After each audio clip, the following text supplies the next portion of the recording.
11 nights. So kada gabi na ay usa ka speaker nga musulti bahin sa ato ang health. So karong gabi ako gisulti ang usa ka title sa health na ginatawag nga New Start. Before ana, ako i-introduce akong kaugalingon. Ako nga lang si Marlene. Dito ko kapuyo sa Australia. Pero kahit pala ko mo, Cebuano. Kaya ako, originally, gikan ko sa Negros, sa Dumaguete. Onya, ni amin nili, mga team, gikan sa Australia, para mutabang ninyo pag tutlo sa kamatururan o sa maayong mga panglawas. Okay, let's start. Ako ang mga team, na sila busy ako, tapos silang tawagon i-introduce sa inyo, pero kada gabi makita ninyo sila, no? Okay, let's see. Excuse me.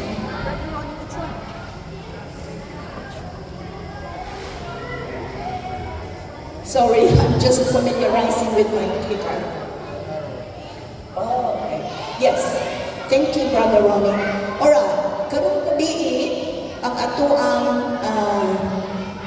topic is about New Start. Kinsay nakadungo sa topic ko ng New Start. Pwede mag-isa o kamot? Oh, dili daghan, no? Basta dahara. So, kaning New Start, dili ni siya iyaha nga meaning nga New Start. Mura ni siya o mga unsay tawag kanina na ay mga representante ani nga mga letra. New Start. Ang New Start nag-represent siya sa nutrition, sa exercise, sa water, sunlight, temperance, air, o trust, no? So, walo ni siya ka balaod sa ato ang pang maayong lawas. 8 laws of health. Ang Biblia ni sugo ka nato na makita sa 1 Corinthians 3:16, verses 16 and 17. Niingon siya, "Do you not know that you are the temple of God and that the Spirit of God dwells in you? If anyone defiles the temple of God, God will destroy him, for the temple of God is holy. So which temple are you?" So mauna ko na kayo. So ato ang hinumduman na dili di ay kita basta-basta. Kita di ay temple of God. So meaning, ato yung halungan ng ato ang lawas. Tungod kay, ang temple of God is holy o balagan. So, maana akong isulti nga naay 8 ka laws ang health.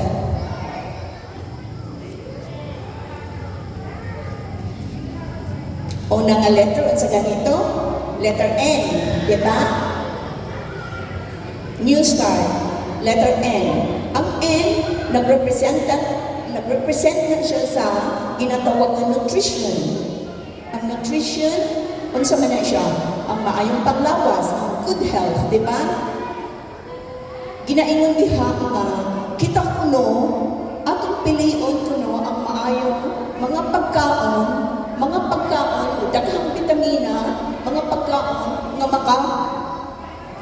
tabang sa ato ang kalawasan, nga maging mahilsog kita. Unsa ang gi-advise sa ikaduha, i-prioritize nato ang fresh o ang raw options. Dili lang nga ang mga karni o ang mga isda atong kaunon. Kinahanglan na mukaon kita o mga sa ganit utanon o mga prutas. Labi na kuno ang mga utanon nga mga hilaw. Pareho sa salad, mauna siya ang maayong mga pagkaon.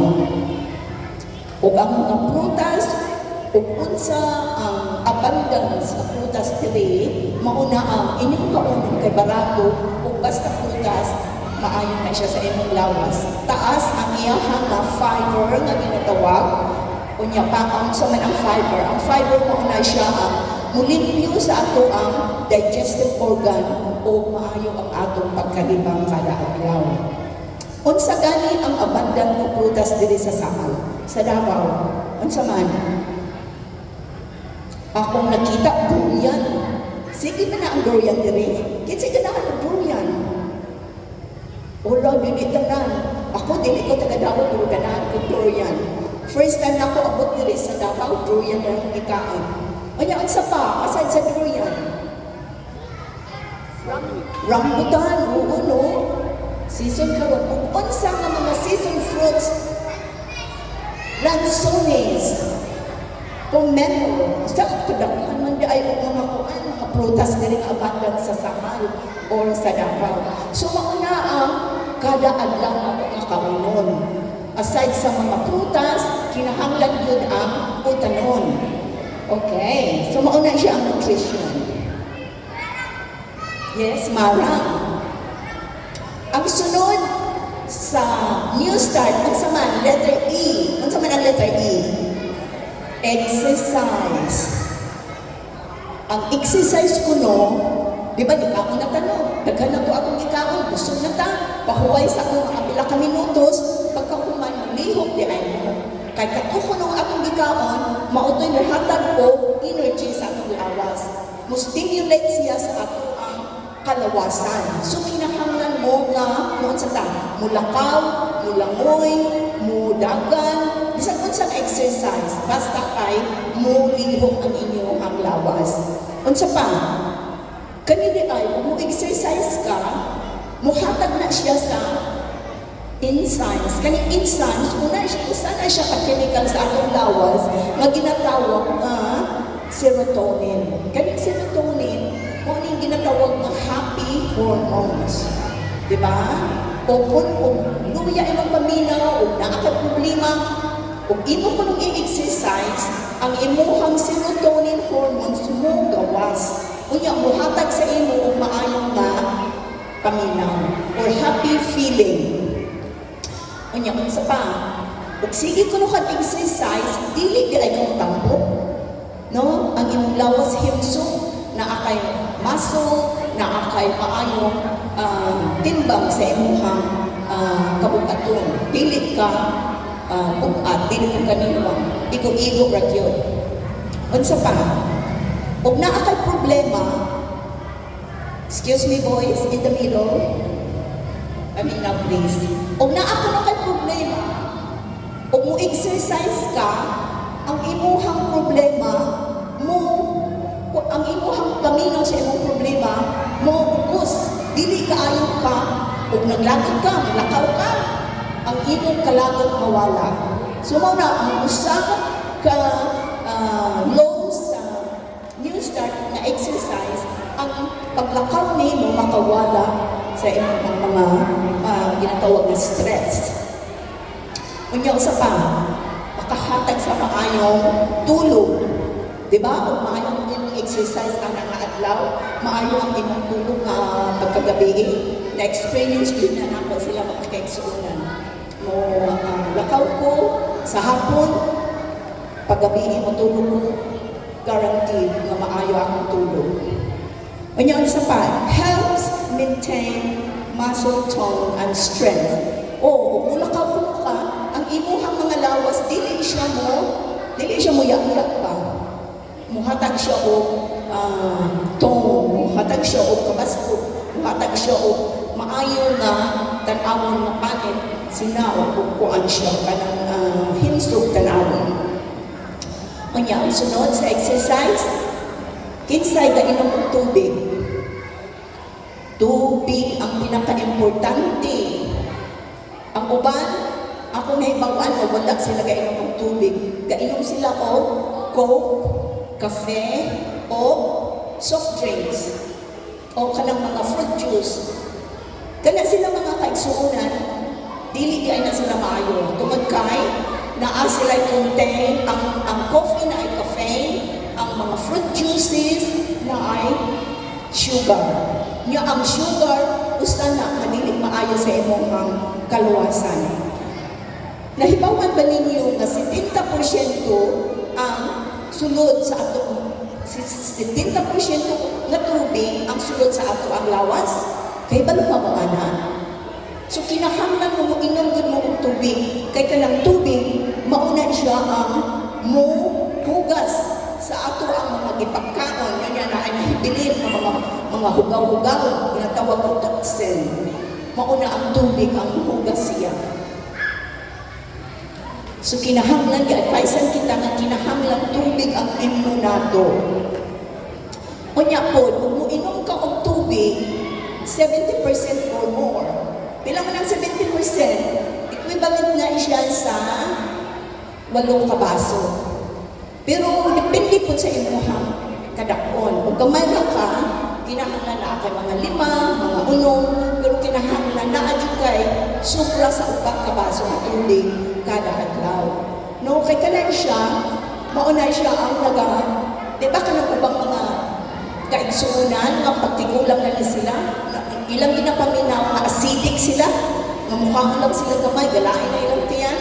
Tungod ka, ang ilahang digestive organ, puno sila baga kaayo mga basura, ginatawag nga basura, sa English pa mga toxins.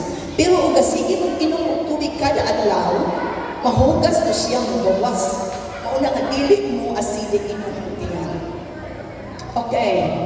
So overall, namuhatag na siya sa maayo ninyong kaluwasan sa pagpahili sa inyong gikaon o dili mo magkasakit. O naamoy sakit ang uban na ay hydrotherapy. Ang say hydrotherapy, kinsay kasabot hydrotherapy. Kaning hydrotherapy, maunin siya ang tubig nga dili ka mo inom og tambal, tubig ra imong siging ginainom unya usahay o adto mo sa suba maghulong mo o adto mo sa dagat maghulong mo ug naamoy sakit sa inyong mga joints mulamoy mo sa tubig unya ug naamoy shower sa inyong balay mo shower og hot shower ug kapoy ganang lawas pagkahuman niyo og shower relax kayo ang inyong lawas. So wala siya gitawag hydrotherapy. Okay, ang sunod is saan na siya? Sunshine. New start, no? Na-IS. Sunshine. So kita di ay, kinahanglan kita o sun. Pareho sa tanong, di ba? Ang tanong dili mabuhay, ulay sun. Pareho po sa ato. Ang adlaw, ang sunshine, gahatag dahil na siya o essential vitamin D. Unsa man ang vitamin D? Para paunsa man na. Ang vitamin D, muhatag na siya og daghan nga red cells, kanang inyong atong lawas, na atay duha ka dugo, na atay white cells or red cells. Kanang vitamin D, muhatag na siya og daghan nga pula ka dugo. Ang katong puti nga dugo, iyahang kung humuman ang pula ka dugo, unya, muhimo na puto kay ato ang lawas, kaputos na siya og white blood o red blood. So kinahanglan na daghan tag red blood para sa ato ang maayong kalawasan. So, kaning vitamin D, muhatag na siya og daghan na red blood.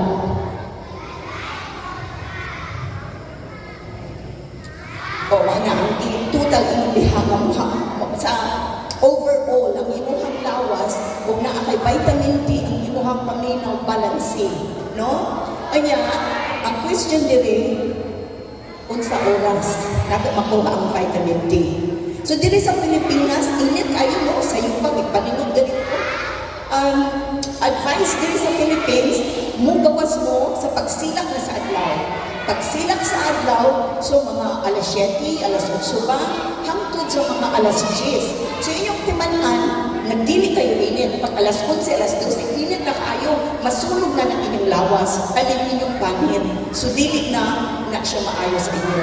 So ang kuha ko ninyo, ang vitamin D, makuha na siya sa pagsilang sa adlaw hangtod sa mga 3 ka oras. Mga diha, ang pinakadaghan na vitamin D.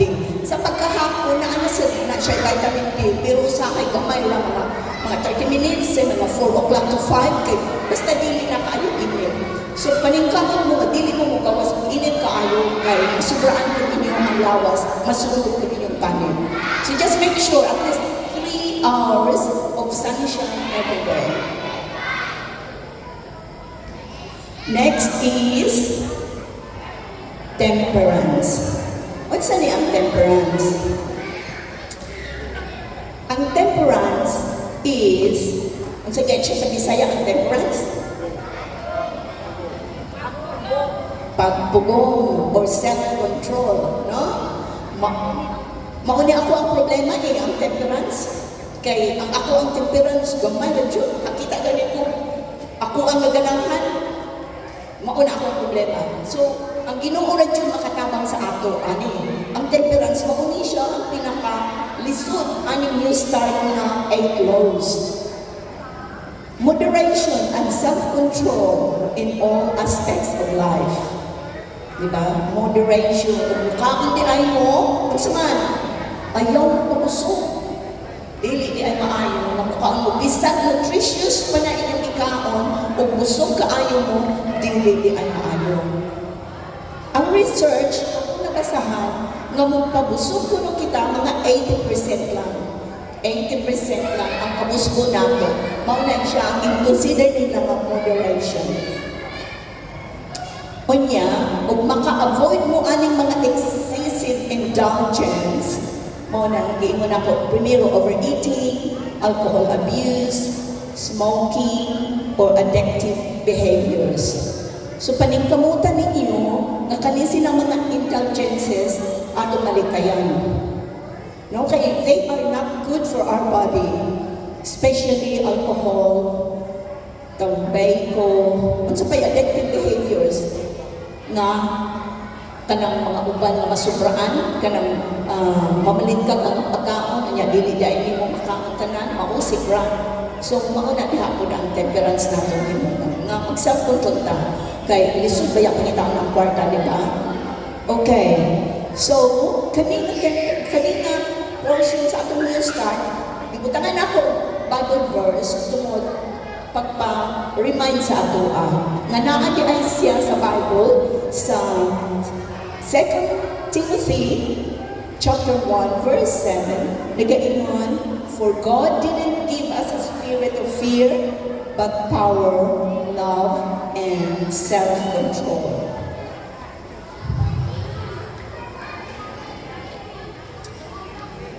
Ang sanang sunod, air. Very important, no? Ang topic sa mga bata ganiha is about creation. Kanya ang usa nga gi-create ni Jesus was air, di ba? Importante kaayo ang air.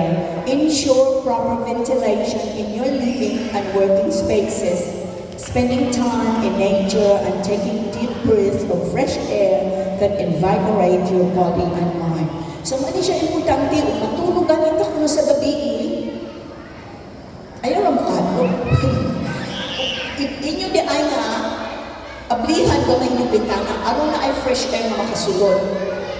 Dito sa amo ang bintana na aming ginatawag ng fly screen. Kasabat mo sa fly screen? Fly screen is bintana na siya, no? Inya murag na ay rihas na wire. Mauna siya fly screen. So, akong ginaablihan akong bintana, inya, musod ang fresh air. Katong walay fly screen, murag dili ka ay maipag, sunod man ang mga insects, no? Nagabi. So, importante nga na ang fly screen sa inyong pultahan, sa inyong bintana, kay aron inyong maablihan, aron mo sunod ang fresh air. O usa pa, mo exercise kuno mo si double benefits. Maayo inyong lawas tungkol sa exercise o ang ikaduha na invigorate o na refresh ang inyong kalawasan tungkol sa fresh air. Unya ang mulakaw kuno mo sa mga kakahuyan na ay mga fresh air kay ngano ang kahoy mauna sila ang kahatag og oxygen.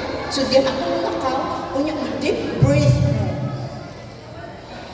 Deep breath through your nose and then breathe out through your mouth. Practice ko na mo, babe. Sa inyong ilong, breathe in. Anak mo, mulakaw sa mga air, kuha mo vitamin D, mo exercise mo, kung makita ninyo nga fresh fresh kaayo ang palibot, deep breathe. Breathe through your nose and breathe out through your mouth. Kung masigi na ninyo sila o practice, you try to hold your breath. I-hold ninyo mga usa, 30 seconds, taas na kayo na, 5 seconds, basta i-try lang ninyo. Hold, breathe in, hold, and then breathe out slowly through your mouth. So that's very invigorating.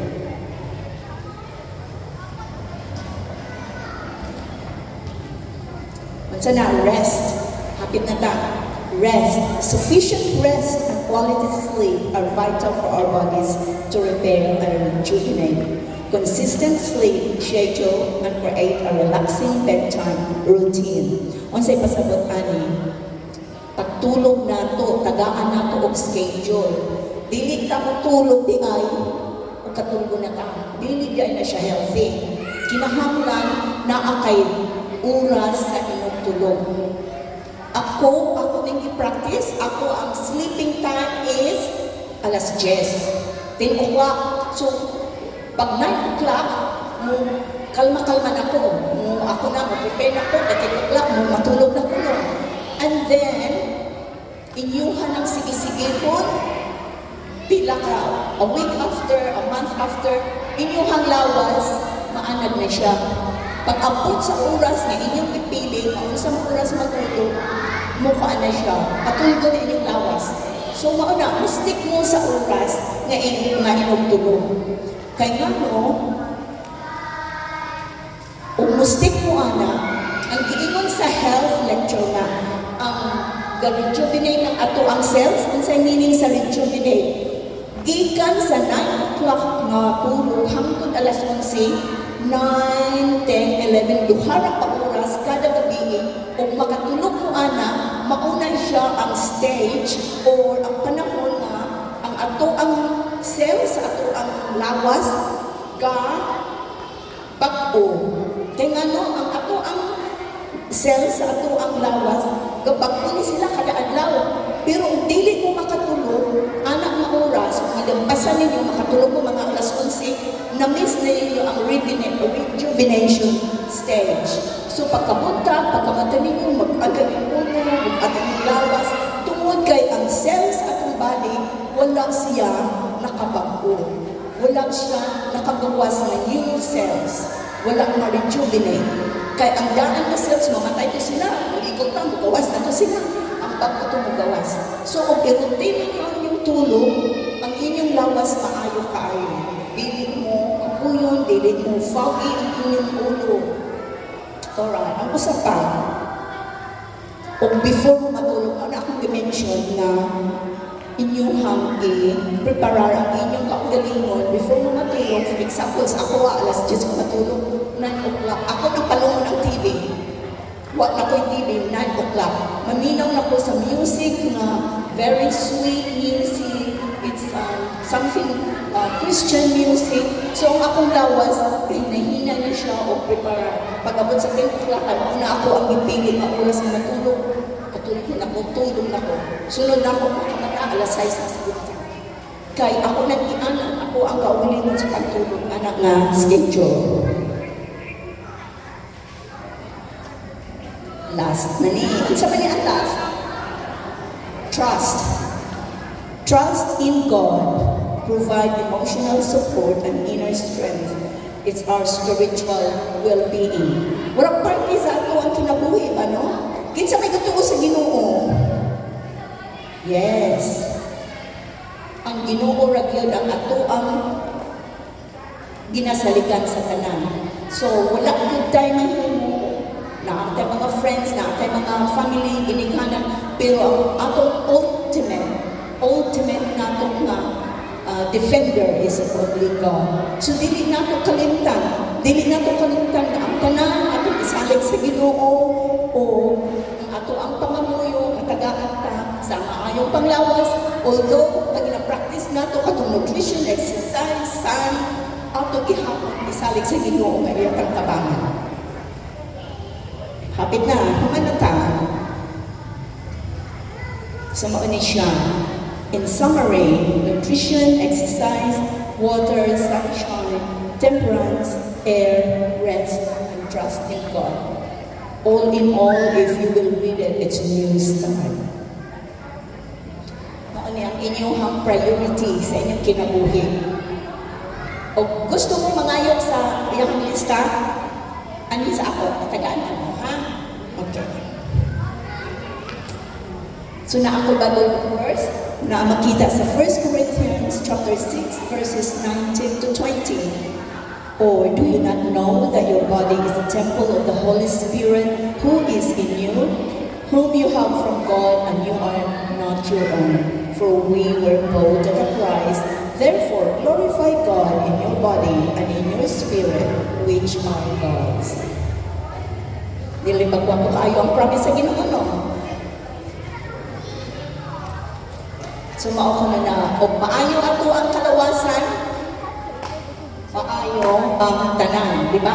So kaning kamutan nato because health is our most precious asset and our investment. Unsa may pulo sa atong kwarta ug atong lawas nga sikiton, di ba? Unsa may pulo sa atong ang pamilya ug dili ka maka-enjoy kauban nila, di ba? It's not worth it. So inyong hadyong panikamutan na maayo inyong kalawasan. Kumana, thank you very much for listening. And I think we will have an intermission song. Pastor Denor, Pastor Tony, we will finish here. We have intermission song.